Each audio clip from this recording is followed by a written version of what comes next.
les questions relatives au traitement des déchets ont évolué au fil du temps.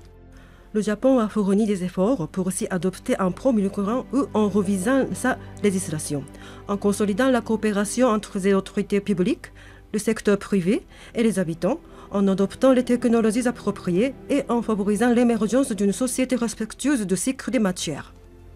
Le Japon passe en revue ici les problématiques des déchets de la fin de la guerre à nos jours, ainsi que les initiatives prises pour les résoudre.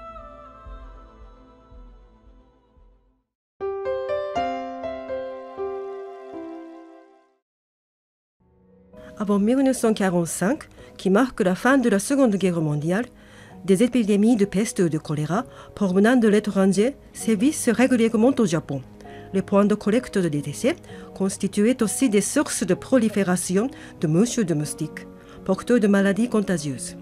L'élimination des déchets était donc une priorité si l'on voulait améliorer la qualité de vie des citadins et garantir la salubrité de l'espace public. Au lendemain de la guerre, les réformes visant à reconstruire le pays entraînèrent des déplacements de population vers les villes. Il fallait donc trouver des solutions pour traiter des déchets en forte augmentation. Or, à l'époque, il était fréquent de jeter ces poubelles dans les rivières ou dans la mer ou de déverser à l'air libre dans les rues. Le résultat était, comme pendant l'avant-guerre, une prolifération d'insectes ou de rongeurs nuisibles autour des déchets, favorisant la propagation de maladies contagieuses. Les déchets ménagers étaient alors ramassés avec des charrettes à bras. Mais il y a des limites à ce que l'on peut collecter à pied. Il devient vite difficile de répondre aux besoins face à des volumes en croissance exponentielle. Les déchets collectés par les charrettes à bras étaient ensuite transférés dans des véhicules motorisés et transportés vers les usines d'incinération ou les décharges. Mais ces opérations avaient lieu sur la voie publique, entraînant aussi une dispersion des déchets. La gestion de la propreté de l'espace public relevait par la loi de la responsabilité des municipalités, mais il y avait clairement un manque de coordination entre les autorités publiques et les résidents, si bien que la gestion des déchets était un vrai problème au Japon. La loi sur le nettoyage de l'espace public fut adoptée en 1954 pour les tenter. L'objectif était d'améliorer les conditions sanitaires publiques en imposant la priorité des espaces de vie et le traitement des déchets selon des principes d'hygiène. La nouvelle législation était justifiée par le fait que la loi précédente sur la gestion des déchets, promulguée en 1900, ne correspondait plus à la réalité de la société et ne permettait plus d'encadrer correctement les activités de nettoyage et d'assainissement qu'exigeait la situation. La loi sur la propreté de l'espace public fut donc proposée pour permettre d'organiser efficacement les opérations de propreté.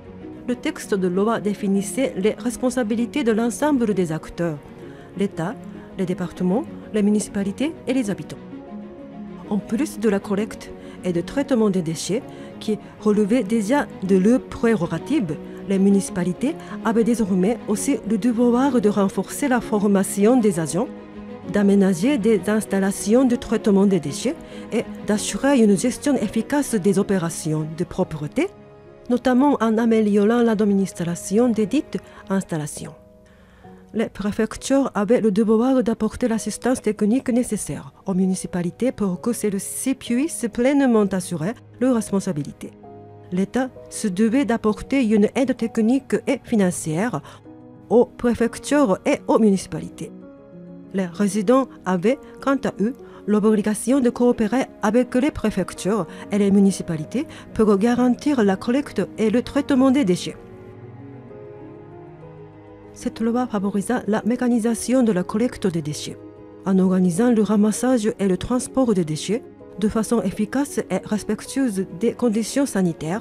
Nous avons entrepris d'éliminer les déchets des espaces publics et d'améliorer le cadre de vie dans les zones urbaines. Avant la mécanisation, chaque foyer déposait ses poubelles dans une charrette à bras qui servait de point de collecte et qui était transportée par la suite. Ce système a été supprimé et on a demandait à chaque foyer de venir directement déverser ses déchets dans des petits camions à bennes. La mécanisation a permis d'améliorer à la fois la propreté des lieux de vie et le rendement des activités de collecte. Cela a été le point de départ pour promouvoir davantage l'automatisation de toutes les opérations de nettoyage. Pour résumer, cette époque se caractérise par une croissance exponentielle des volumes de déchets dans les zones urbaines qui attirent des populations toujours plus nombreuses du fait de la reprise économique. La mauvaise coordination entre les différentes autorités publiques pour la gestion des déchets et une collecte inefficace étaient responsables des nombreux déchets abandonnés dans les rues. Cette situation a favorisé la prolifération de mouches ou d'insectes, vecteurs de maladies contagieuses, entraînant de graves problèmes de santé publique. Pour assurer une gestion des déchets conforme à la nouvelle réalité sociale, il fallait passer par une modification de la législation encadrant ces opérations.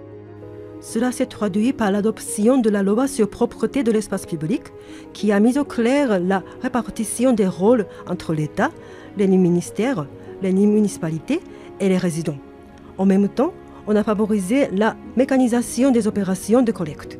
Les déchets qui inondaient la ville étaient depuis collectés de façon efficace et respectueuse des conditions sanitaires.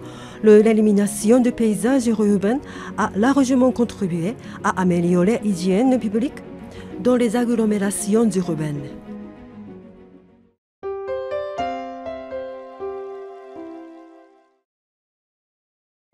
Dans les années 60 et 70, le Japon a connu une croissance économique rapide. Si les populations ont atteint une certaine richesse, l'industrialisation soudaine du pays a également entraîné de graves problèmes de pollution et sociétaux. Le miracle économique augmenta certes le revenu des Japonais, favorisant la promotion de l'utilisation à grande échelle de téléviseurs, réfrigérateurs et autres appareils électroniques dans les foyers. Les grandes surfaces et les supérettes de proximité ont fait leur apparition. Les modes de consommation ont également évolué. Le modèle économique a été dominé par la production de masse, la consommation de masse et les déchets en masse. Avec la croissance économique, les volumes de déchets ont non seulement augmenté, mais se sont aussi diversifiés. Les capacités de décharge ont commencé à atteindre leurs limites. Il est devenu urgent de trouver de nouvelles solutions. Le Japon a alors choisi de promouvoir l'incinération pour réduire la quantité et traiter de manière saine des déchets, toujours plus nombreux et plus variés. En effet, en brûlant les déchets et en les transformant en cendres, les volumes à enfouir ont été réduits. Dans un pays dont le territoire national est limité, il est difficile d'obtenir de grands sites d'enfouissement. Il était donc nécessaire de mieux les gérer sur une période aussi longue que possible. L'incinération a ainsi contribué à réduire le volume des déchets finaux. Afin de mettre plus au clair les responsabilités selon les types de déchets et d'organiser en conséquence leur gestion, la loi sur la propreté de l'espace public a été révisée de fond en comble pour devenir la loi sur le traitement des déchets et la propreté de l'espace public, adoptée en 1970. Les principales dispositions de cette nouvelle loi stipulent une définition claire de ce qui est un déchet et une classification en deux catégories de déchets. Les déchets industriels, provenant des activités des entreprises, et les autres déchets ou déchets ménagers. Elle stipulait aussi que le traitement des déchets ménagers restait de ressort des municipalités, tandis que le traitement des déchets industriels relevait de la responsabilité des entreprises qui les produisaient. L'adoption du concept de déchets industriels, par opposition à celui de déchets ménagers, s'explique par le contexte de l'époque, avec un Japon dynamique qui s'industrialisait rapidement et donc la nécessité de réguler ces industries afin qu'elles traitent de manière appropriée les rejets qu'elles reproduisaient. En plus, des mesures relatives à la gestion des déchets relevant de la propreté publique, La loi exprimait aussi clairement son ambition de préserver le cadre de vie en s'attaquant notamment aux questions relatives à l'environnement. En bref, cette période se caractérise par une diversification de types de déchets du fait de la croissance économique. La législation a été révisée pour mieux traiter cette diversité des déchets avec de nouvelles définitions et une classification des responsabilités. D'autre part, les capacités des décharges commençaient à atteindre leurs limites du fait de l'augmentation massive des volumes de déchets. Pour répondre à ce double enjeu de l'augmentation et de la diversification des déchets, le Japon choisit la méthode de l'incinération pour réduire les quantités.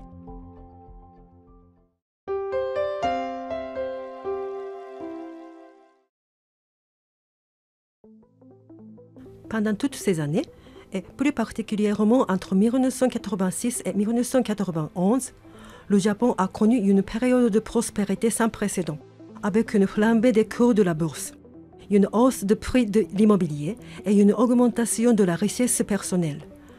L'enrichissement économique entraîna l'avènement d'une société fondamentalement tournée vers la consommation, avec une population qui achetait des biens pour les jeter rapidement. Résultat, les volumes de déchets continuaient sans cesse d'augmenter. En 1960, le Japon rejetait 8,9 millions de tonnes de déchets. En 1990, ce chiffre avait atteint 50,3 millions de tonnes. De ce fait, les quantités à incinérer ne cessèrent de s'accroître. Or, la société découvrait en même temps les risques sur la santé que faisaient peser les dioxines émises par les incinérateurs, provoquant des mouvements de protestation des habitants contre la mise en service d'incinérateurs ou la construction de nouvelles usines. Afin d'obtenir l'accord des populations, il fallut prendre des mesures environnementales pour contrôler les émissions des installations. Un autre problème a surgi, celui des déversements illicites de déchets. La loi sur le traitement des déchets et la propreté de l'espace public stipulait que le traitement des déchets industriels relevait de la responsabilité des entreprises de productrices, mais certaines ont cherché à échapper à cette obligation et éviter les coûts que cela impliquait. Il était moins important pour elles de traiter correctement les déchets que de trouver des moyens peu coûteux de s'en débarrasser, afin de dégager des bénéfices. Certains opérateurs de traitement des déchets industriels ont aussi agi avec malhonnêteté, facturant aux entreprises de productrices des services de traitement, alors qu'elles se contentaient de les jeter dans des dépôts sauvages, loin des regards, afin d'en retirer des profits illicites. Les décharges illégales étaient à l'origine de nombreuses affaires de grave pollution environnementale. Plusieurs dizaines d'années et des sommes astronomiques ont été souvent déboursées pour remettre un site en état après avoir été pollué par une décharge illégale à grande échelle, entraînant aussi une charge très lourde pour les autorités publiques et pour les résidents. Pour faire face à la situation, la loi sur le traitement des déchets et la propreté de l'espace public, adoptée en 1970, a été amendée en 1991 avec une formulation plus concrète sur les objectifs de la loi. En effet, le texte de 1970 indiquait qu'il visait à préserver le cadre de vie et à améliorer la propreté publique par le traitement adéquat des déchets, tandis que celui amendé de 1991 parle de préserver le cadre de vie et améliorer la santé publique en veillant à limiter les émissions de déchets et à les traiter de manière appropriée, c'est-à-dire en assurant le tri, le stockage, le collecte, le transport, le recyclage et l'élimination. Autrement dit, l'adoption d'un plan de mise en œuvre a encouragé l'examen de mesures visant à limiter les émissions et à décrire concrètement ce que l'on entend par traitement adéquat, alors que la formulation restait vague dans la version précédente. En outre, la responsabilité des entreprises productrices de rejet en cas de décharge illégale a été réaffirmée et les sanctions ont été renforcées. Quant au contrôle des émissions polluantes par les incinérateurs, ça a été inscrit dans la loi sur les mesures spéciales à adopter pour lutter contre les dioxines, promulguée en 1999. Ce texte stipule les normes acceptables d'émissions de dioxines dans les gaz ou l'eau déversée. Il est à l'origine d'innovations en matière de technologie d'incinération et d'avancées en matière de gestion d'exploitation des usines d'incinération, notamment par un contrôle plus précis des températures de combustion. Les aménagements législatifs ont ainsi encouragé les efforts de réduction des déchets et permis d'innover dans le domaine des technologies d'incinération. Progressivement, la quantité de déchets ultimes enfouis a diminué. De 20 millions de tonnes enfouies dans les décharges en 1975, on est passé à 14 millions en 1995.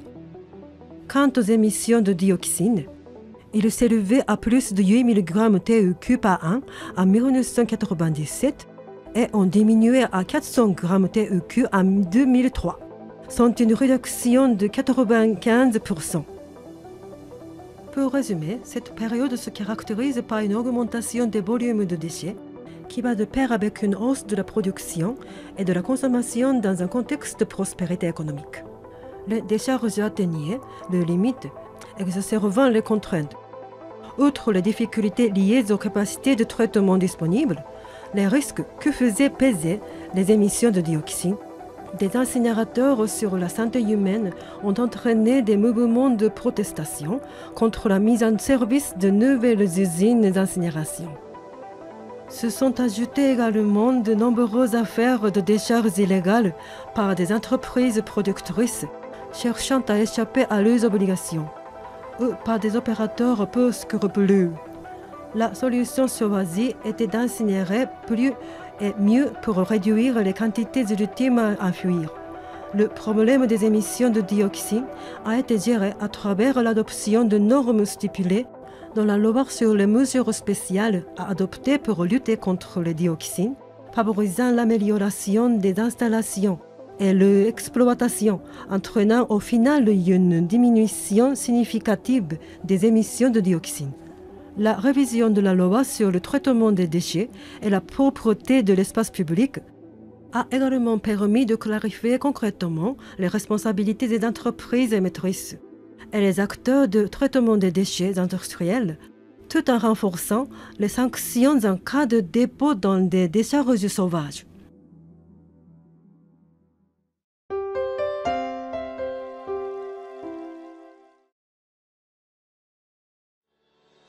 Le début dans le second millénaire marqua l'ambition de sortir d'un cycle économique de production et de consommation de masse, avec les rejets qui y sont liés pour bâtir une société respectueuse du cycle des matières autour des principes 3R: réduire, réutiliser, recycler, et d'un traitement approprié des déchets ultimes. Une société respectueuse du cycle des matières est un modèle social qui limite sa consommation de ressources naturelles et réduit autant que possible son empreinte environnementale. L'utilisation circulaire des ressources et la gestion des déchets deviennent des enjeux prioritaires. Les principes sont les suivants, à appliquer dans cet ordre. Ne pas produire de déchets. Réutiliser les biens sans produire de déchets. Dans la mesure possible, transformer les déchets produits en ressources.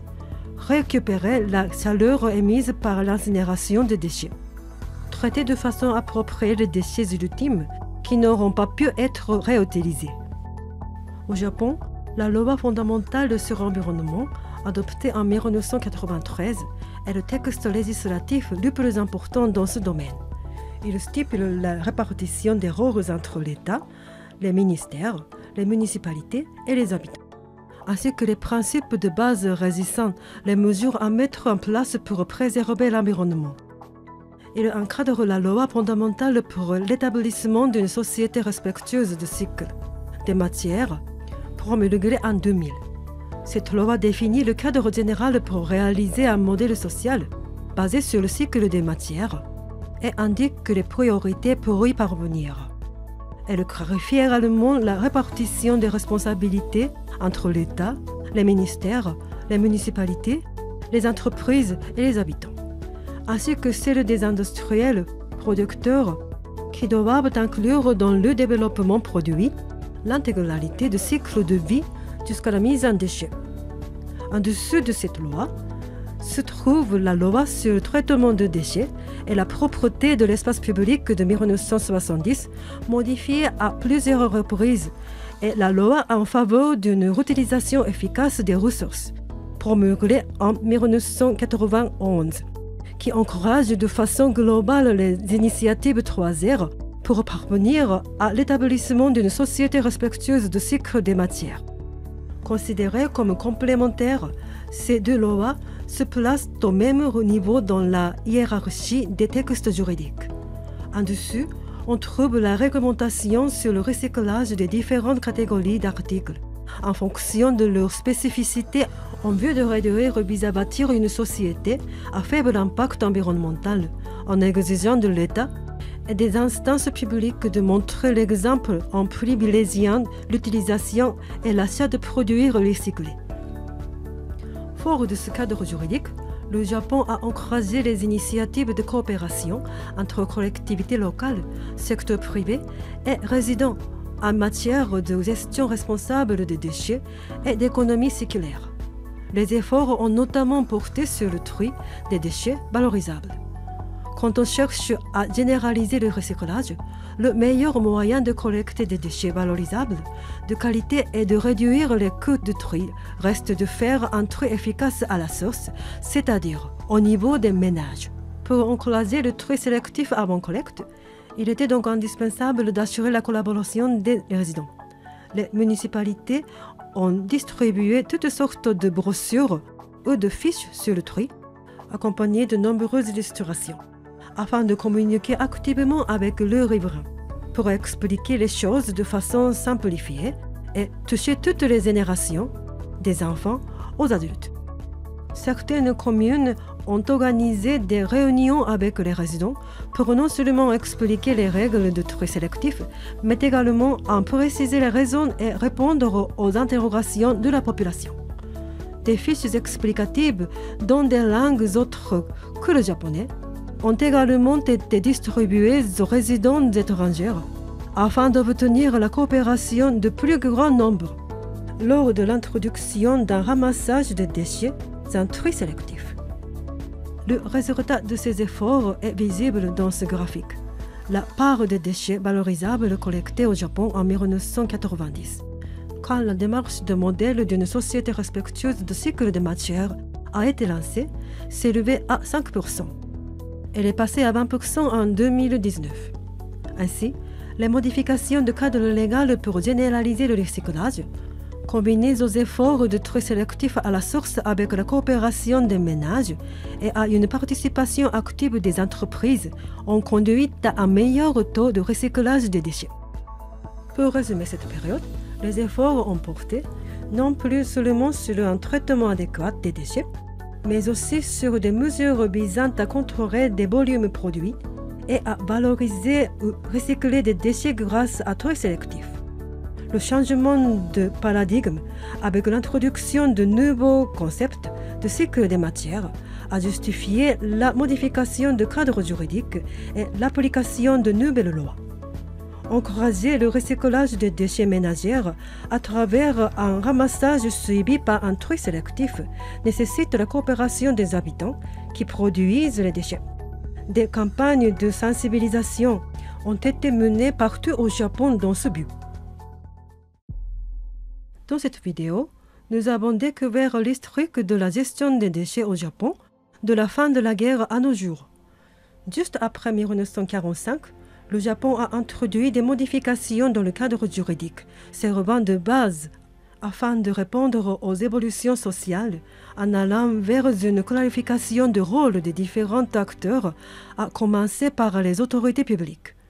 Afin que les zones urbaines préservent un cadre de vie sain, la coopération des habitants a été sollicitée pour organiser de façon efficace le ramassage des déchets, celui-ci s'est progressivement mécanisé. À partir des années 1960, avec le décollage économique et le dynamisme industriel, les modes de consommation se sont évolués et ont entraîné une forte augmentation des volumes et une diversification des types de déchets. Pour les traiter de façon adéquate, la loi a été révisée pour clarifier la définition des déchets et les responsabilités de chacun. En termes concrets, le mode choisi pour réduire le volume des déchets ultimes est l'incinération. Dans les années 1980, face à une conjoncture économique favorable sans précédent, le rythme de consommation s'accéléra encore, avec une forte augmentation des volumes rejetés. Les risques sanitaires liés aux émissions de dioxine et aux décharges illégales sont devenus des problèmes de société. Afin de garantir une gestion correcte et efficace de ces importants volumes de déchets, le Japon renforça son arsenal juridique en précisant encore les responsabilités et en imposant des normes d'émission. À partir des années 2000, on ne se contentait plus d'une gestion adéquate des déchets. L'importance est accordée à la maîtrise des volumes produits et au tri sélectif pour favoriser la réutilisation et la valorisation. Là encore, la loi a été aménagée pour encourager le recyclage dans le cadre d'une vision d'une société respectueuse du cycle des matières. Face aux évolutions sociales et aux enjeux auxquels il est confronté, le Japon a ainsi réussi à surmonter les difficultés à différentes époques, en aménageant régulièrement son cadre juridique et en introduisant ou en améliorant les technologies nécessaires. Les changements se sont poursuivis. Les activités économiques et les modes de consommation ont également évolué au Japon. Les défis à relever étaient multiples. Développement de nouvelles technologies pour le traitement des déchets, encourager la réduction de quantité produite, promouvoir les initiatives 3R, intégrer la dimension de changement climatique dans le domaine de la gestion des déchets, etc. Fort de son expérience passée, le Japon entend continuer à avancer en tâtonnant pour développer son système de gestion des déchets grâce à une coopération avec autorités publiques, résidents et secteur privé afin de proposer les solutions exigées par notre époque.